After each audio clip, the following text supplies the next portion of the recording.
Merci à Jean-Claude Méral pour nous avoir fait brosser un tableau extrêmement vivant et intéressant des résultats des élections qui ont traduit quand même un climat social assez particulier, mais aussi des déséquilibres du département.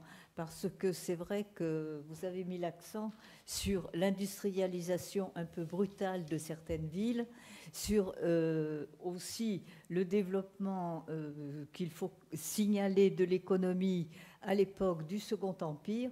Tout cela n'a pas empêché, malgré tout, certaines divisions, certaines scissions sociales qui se sont manifestées au cours des siècles jusqu'à notre époque finalement. Voilà. Donc si vous avez des questions à poser à Jean-Claude Méral, vous pouvez le faire.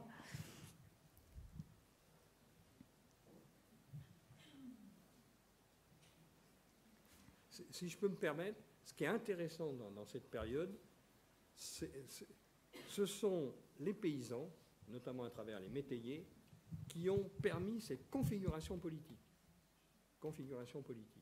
On peut même se dire que c'est un élément, peut-être avec le Gard, mais c'est un élément particulier au département de l'Allier.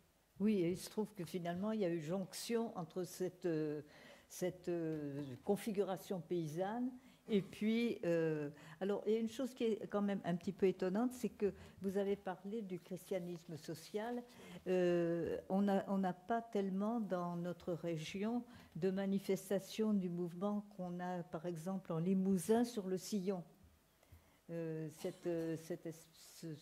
mouvement qui était un petit peu marginal par rapport à l'Église. Il y a eu ce que je disais à la fin, il y a eu oui, des tentatives sur un Commentry, ici à Moulins, mais cette tentative s'est heurtée à la fois au monde industriel et au mouvement socialiste. C'est-à-dire que chacun voyait d'un mauvais œil, que ce soit le patronat ou les syndicats d'obédience socialiste, voyaient d'un mauvais œil le développement du christianisme social. Voyez, voilà, les uns parce que ça allait développer la contestation et les autres empêcher la contestation. Vous voyez un peu ces clivages qui sont là et qui ont structuré pendant longtemps. Voilà. Est-ce que c'était aussi une position par rapport à l'autorité pontificale? Alors là, une question sans réponse. Ça, non, mais la question est intéressante. Elle mérite d'être creusée. Mais tout à l'heure, ça a été abordé un peu le lien avec le lien ou la distance avec Rome. Peut-être. Enfin, il est clair qu'avec le Sillon, il y a eu des problèmes avec Rome. Oui, voilà, c'est ça. Je sais. Il faut quand même le signaler. C'est plutôt la partie quand même assez mal vu. Mal vu, c'est surtout dans la partie les années 30, etc. Là, oui, oui. Me voici. Merci, excellente présentation, on vous remercie beaucoup. J'aurais voulu savoir un petit point, mais qui est très important pour quelqu'un qui est enseignant. Comment c'est articulé avec ce monde paysan, travaillant dur et travaillant jeune, l'arrivée des lois Jules Ferry de 81-82 et de la loi Goblet après? Ça s'est passé comment, dans le concret, dans les villages, etc.? Dans le concret, ça ne s'est pas forcément passé très bien. On peut s'en douter. Voilà, non. Parce que mettre les enfants à l'école, c'était enlever des bras.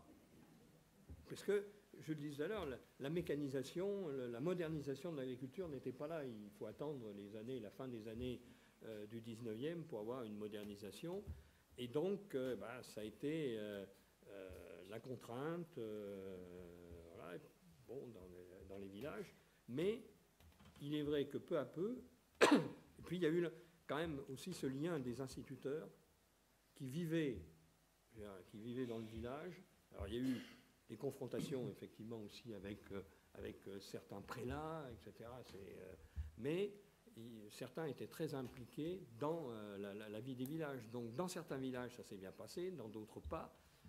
Donc il a fallu un certain nombre d'années pour que l'école devienne vraiment obligatoire pour tous. Il y a même des parents, enfin, il y a un certain nombre de romans là-dessus, des parents qui faisaient tout pour que les enfants n'aillent pas à l'école.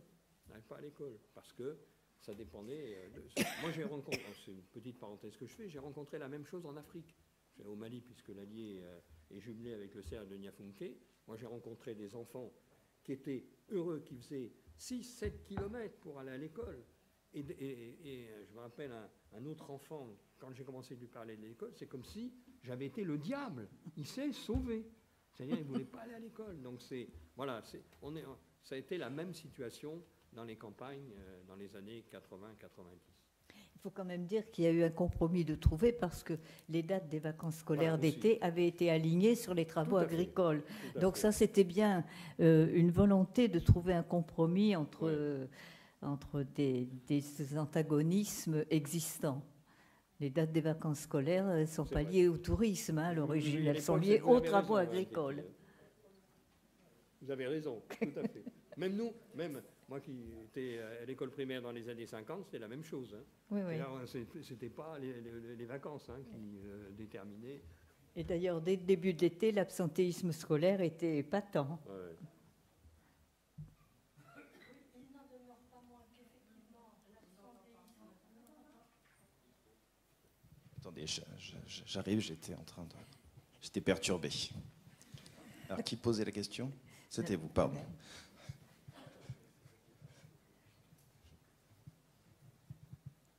Merci beaucoup. Et il n'en demeure pas moins que l'absentéisme a quand même été... les pères, d'ailleurs, pouvaient être sanctionnés. Hein. Il y avait des affichages de noms de pères qui n'envoyaient pas leurs enfants à l'école sur la façade des mairies, sur la porte des mairies. C'était une véritable humiliation pour les pères. Et l'absentéisme scolaire dans les départements ruraux a quand même été très fort jusqu'à la Première Guerre mondiale. Récemment, pour un autre colloque, je regardais dans les archives départementales de la Côte d'Or, dans un petit village de Côte d'Or, en 1909, encore des absences d'un enfant de 8 ans. Dans le registre journalier, l'explication était « garde les troupeaux », 8 ans. Tout à fait.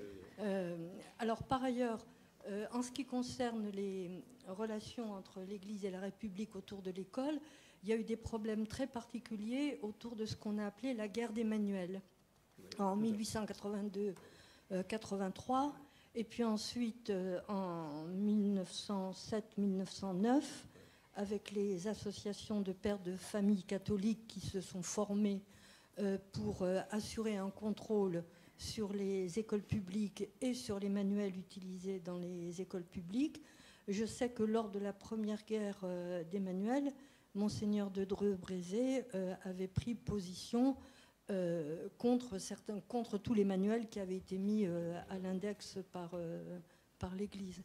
Et ça a été quand même quelque chose de très important, puisqu'on a même vu des villages où non seulement le desservant exigeait de l'instituteur ou voulait exiger de l'instituteur qu'il abandonne tel ou tel manuel condamné, mais on a eu également des exemples de manuels brûlés sur ordre du desservant, et ce dans toute la France.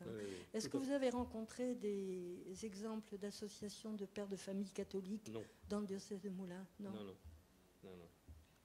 Je me suis basé sur les archives départementales, sur les archives départementales et ce qu'ont écrit un certain nombre d'historiens. Parce que je le dis tout de suite, moi, comme Jean-Yves, moi je ne suis pas historien, je veux dire, donc, mais je travaillais à partir des archives départementales. Voilà, donc, et certains historiens qui ont écrit sur la période. Merci. Mais entre nous, puis je vais m'arrêter, mais quand j'avais commencé à partir des archives, j'avais eu déjà l'occasion de travailler ça, moi, j'en avais pour au moins 1h30, 2 heures.